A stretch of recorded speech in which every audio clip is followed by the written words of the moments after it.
Redneck Garage. Well, if you didn't think the weather could get any crappier than what I've had to deal with trying to get this yard and the storage building and the backyard cleaned up, it did. It got worse. We're supposed to get tornadoes and rain and torrents and everything, and it's so bad that they've let the kids get out of school. You believe that? And it's not supposed to happen until later this evening. So I don't know what's going on. But I've been cleaning up the expensive tools, trying to get those picked up before we have the terrible storms. So I'll show you what's happening later today. And did they really need to get out of school? So there's my photo-bombing wife who thinks it's funny to ruin my videos. What's wrong with you, woman? Huh? Making it more entertaining. It's not more entertaining. You need to keep your place over here. What's wrong with you? I don't know why she's bothering putting in flowers, because according to the weather reports, the whole front of the house is going to be blown off. I worked so many hours on this stupid ditch, getting all the extra concrete out and cleaning it out. Tonight we'll see if it actually does flow like it's supposed to. Hopefully it will, and it'll actually wash some of the extra crap from down in there down the street, hopefully. Okay, did you ever watch Apollo 13? So at the end, when they jettison off the lunar command module, they say, "Farewell, Aquarius, you served us well." That's kind of what I'm going to do with this. Farewell, Redneck Garage Spray Booth 3, you served me well. Well, this thing is about useless as tits on a boar hog at this point, because there's no roof. The wind caught this thing and threw it up in the air and ripped it up, and I kind of did some repairs on it.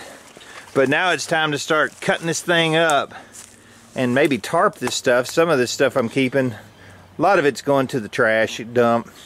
My friend Jerry said I need to let it go, and I think that's what I'm going to do, is start letting some of this crap go.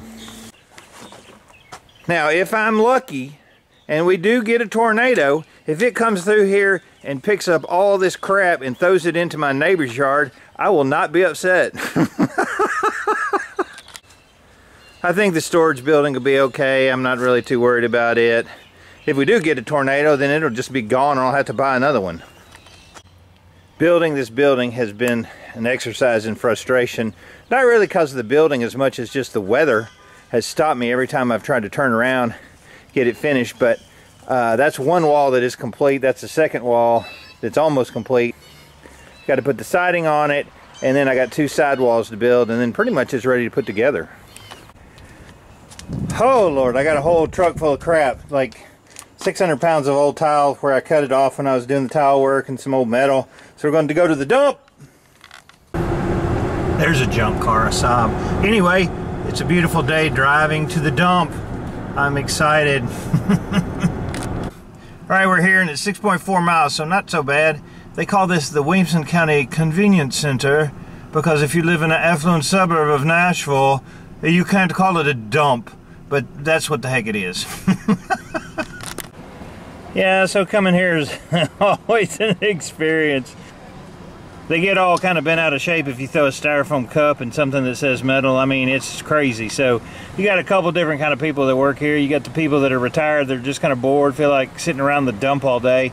And then you got the ignorant, two-teeth, redneck people that just like to tell you that you don't know what you're talking about. And today, that's who I dealt with, so that was fun. Over on this side are the recyclers. They need to save every bottle, can, cup, paper box, and don't want to get their hands dirty usually, so I don't go to this side very often.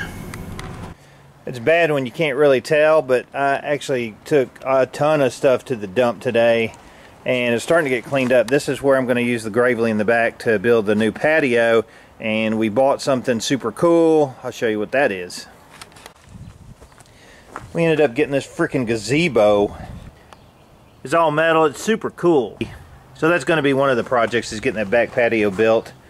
Should be much easier than rebuilding this stinking house, for sure. Well, I just had to add this in just for your information.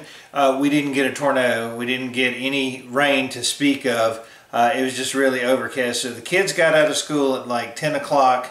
There was like all kinds of warnings, and the weatherman was 100% wrong. Well, I got the building tore down. It's all the crap from it. Good Lord. So I'm just going to start slowly but surely taking this stuff to the dump and maybe here in the near future have a dumpster. But I mean, everything's waterlogged. It's just a bunch of crap. So, and the new building's going up over there. I actually have a lot of stuff that can be burned, and if you have a decorative fire pit, you can burn in the city limits. So this is my decorative fire pit.